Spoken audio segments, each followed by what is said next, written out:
Hello, boxing fans around the world. Welcome once again to another episode of The Scoop featuring the champ, Bola Ray, on Talk and Fight. We're glad you're with us. We've been having a great month long, quite frankly, learning about the history of boxing and great boxers who've been profiled by the champ.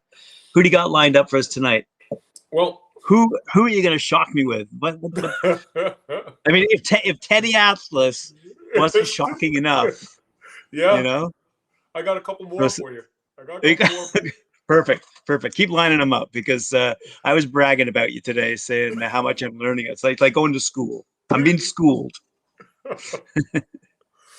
In the event I was to tell you a fighter had a record of 32 wins, 2 losses, and a draw, one would consider that person to have a decent record. Now, if I was to tell you that,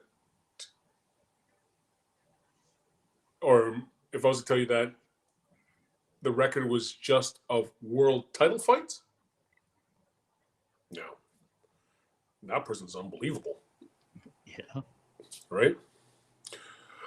But when you hear that this is one coach and the record of world title fights for just heavyweights, well, then you know you're dealing with a god. Full stop. This one coach has trained he has trained 41 world champions himself.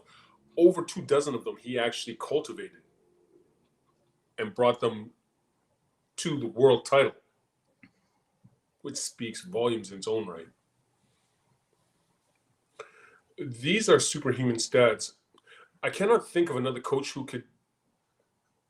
has made anything close to this claim. Like, his boxing IQ is completely out of this world.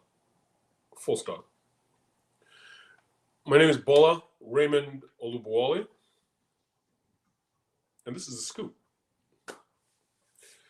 Born July 7th, 1944 in Bottoms Creek, West Virginia, was the Hall of Famer coach Emanuel Steward.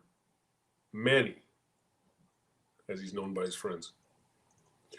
At the age of 12, he moved in with his recently divorced mother from his father to Detroit. Now, after trying his hand in the automotive industry, many years later, well, it's Detroit, so outside of singing in Motown, what else is the city known for at the time? He walked into the Brewster's Recreational Center, which is where Joe Louis and Eddie Futch were training. Now, I'm uncertain as to whether or not he had this knowledge prior to making that decision to go and train at that gym. But what I do know is that because of that decision, history turned a corner for the absolute better. So, Manny went on to compete in the amateur realm and had a stellar career in the amateurs. He had a record of 94 wins with 3 losses. Wow. He actually went on to win the national Golden Gloves in 1963 at bantamweight.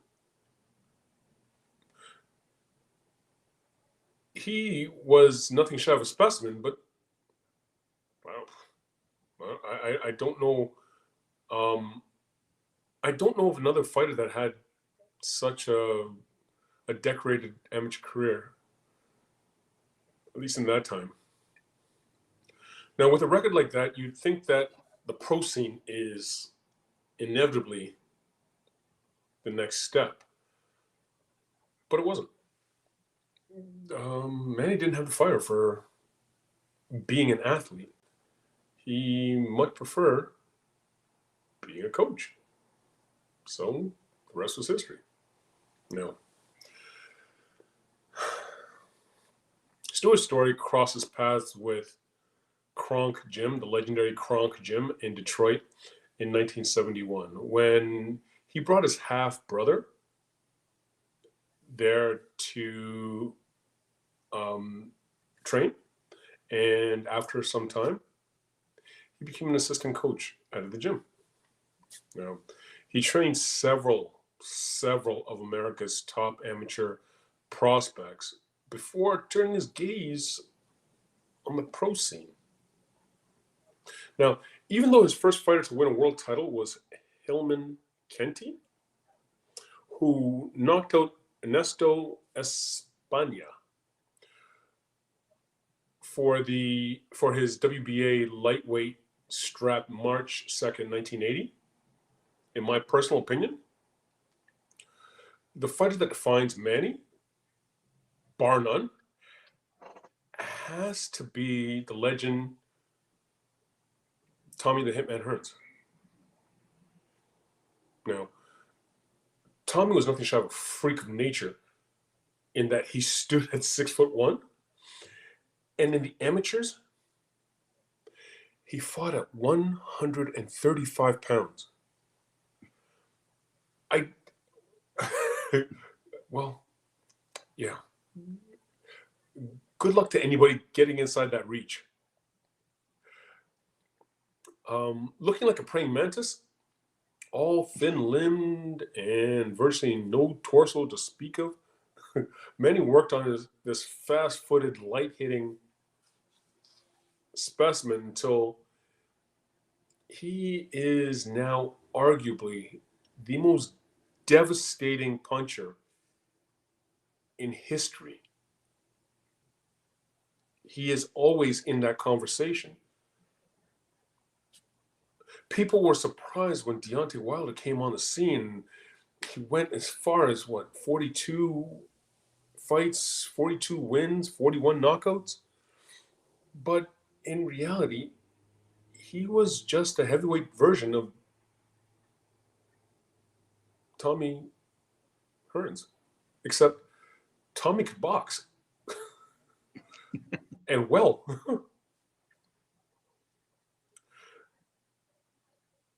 Tommy went on to sustain an incredible winning world title. Well, in essence, he won world titles in 5 different weight classes. And being part of the Fab Four, which gifted history with some of the most epic contests ever, actually of all time. They are so spectacular that they defined a decade. And for the first time in several decades, the spotlight was taken off of the heavyweight division. Everybody was talking about this guy, or these 4, and rightfully so. These 4, the 4 of them were still topics of conversation today, 4 decades later, where they're being compared to the modern day greats and wondering how today's greats would match up with them. That doesn't happen. That doesn't happen. Like, there's a progression in history, an evolution of the sport. These guys were so dominant. Tommy was so freakish. It just hasn't been duplicated, or even come close to being duplicated for that matter. So, Manny continued to work and cultivate other champions like, now get this, Wilfred Benitez, Aaron Pryor, Oscar De La Hoya, Obakar, Julio Cesar Chavez, Kermit Citron, Miguel Cotto, Chad Dawson, my friend and yours, Sid Vanderpool, Jermaine Taylor, Did not know that. Adonis Stevenson, Vladimir Klitschko, Lennox Lewis, And there's still more champions. That many more champions that this one man helped cultivate. September 24th, 1994, Manny walks into the ring with, again, another friend of ours, Oliver, the Atomic Bull, McCall, to square off against the WBC heavyweight champion, Lennox Lewis, where he was the 7-2 underdog. Now, whoever gave those odds never informed Oliver nor Manny. Because Oliver won by a spectacular second round knockout, which was the first loss, the first stoppage in Lennox Lewis's illustrious career. Something occurred in the McCall camp, like literally right after that fight. And there was a parting of ways between Manny and Oliver McCall. But okay. Now, February 7th, 1997, there was a long-awaited rematch between Lennox Lewis and Oliver McCall. But this time, Manny is in Lennox's corner, walking into the ring. Lennox walked away with a fifth-round knockout. Now, actually, post the fight with Lennox, with McCall, Lewis had Manny in his corner for the rest of his career. Post the first fight, it's almost as if he pinched him. They finished off their career with a stellar record of 16 wins, 1 loss, 1 draw. And keeping in mind, that one draw was arguably one of the worst robberies in boxing history. And I did a previous episode on it, explaining how bad that fight between Lennox Lewis and Evander Holyfield 1 actually was. After, and not until Lennox retired in 2004, and with Lennox's blessing, he actually asked Lennox and told him that he wanted to train Vladimir Klitschko. And Lennox gave his blessing. So that campaign started. Manny picked up right where he left off with Lennox. And Vladimir fought 17 fights, won 17 fights until Manny's death.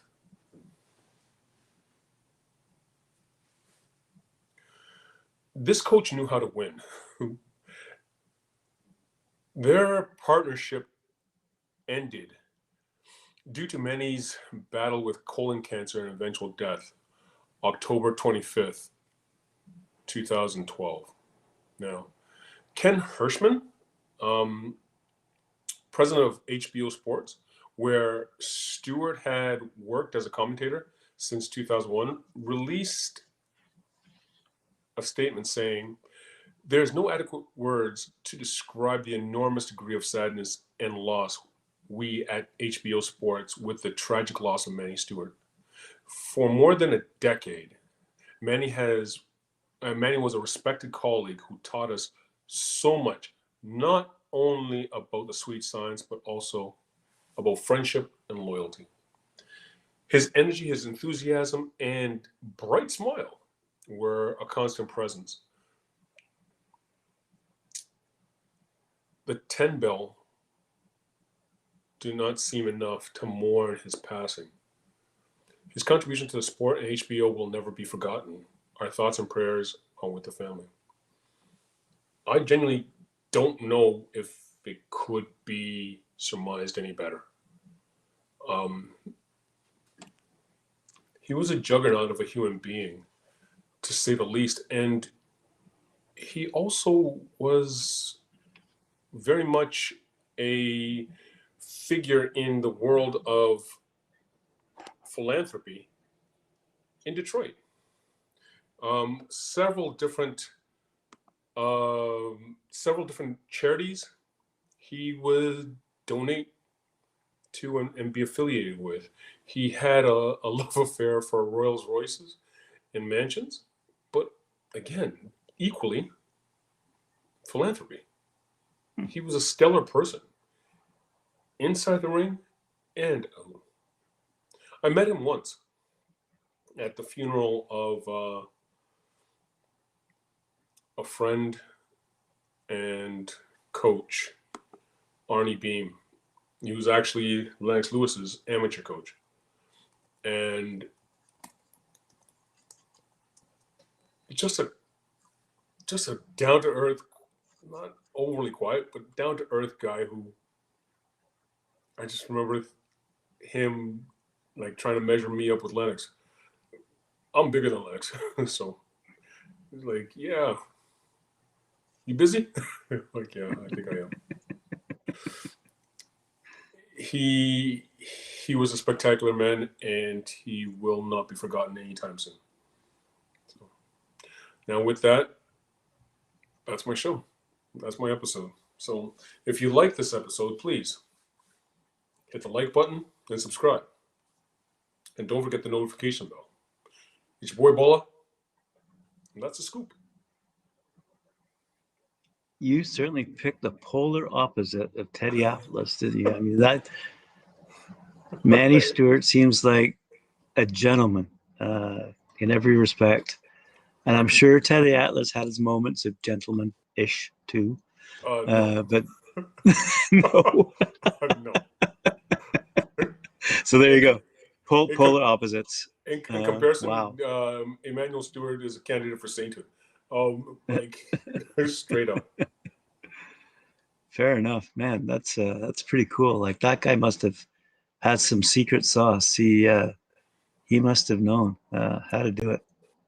To say the least. Because you had last night Teddy Atlas yelling and screaming and going a bit mad, berserk. And this fellow, Manny Stewart, just seems to know what he's doing, goes about his business, trains him right. It's something that I questioned is how do you keep superstars in line? They're the superstar. You're going to go off and tell them to do something, they'll just say, hoop your forehead. Like, if I don't want to do it, I won't do it. Right.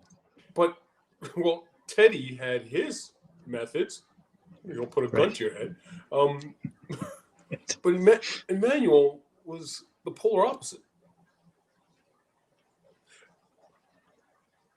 I remember hearing a story about how Emanuel hated Evander Holyfield, training with Evander Holyfield, one of his many fighters. Felt that Evander Holyfield was arguably one of the laziest fighters he ever had, to the point where Manny would pick him up and go for a run with him, and we'd run with Evander. I was like, much like you, like from a layman's standpoint, I was always under the impression that Evander was like one of the most hardest working heavyweights of all time. Like at the end of the day, he is like, I can't think of another heavyweight that, maybe Chris Bird, that put on weight in between fights because he naturally was not that big a man. So I just assumed that his work ethic had to be something out of this world. And yet,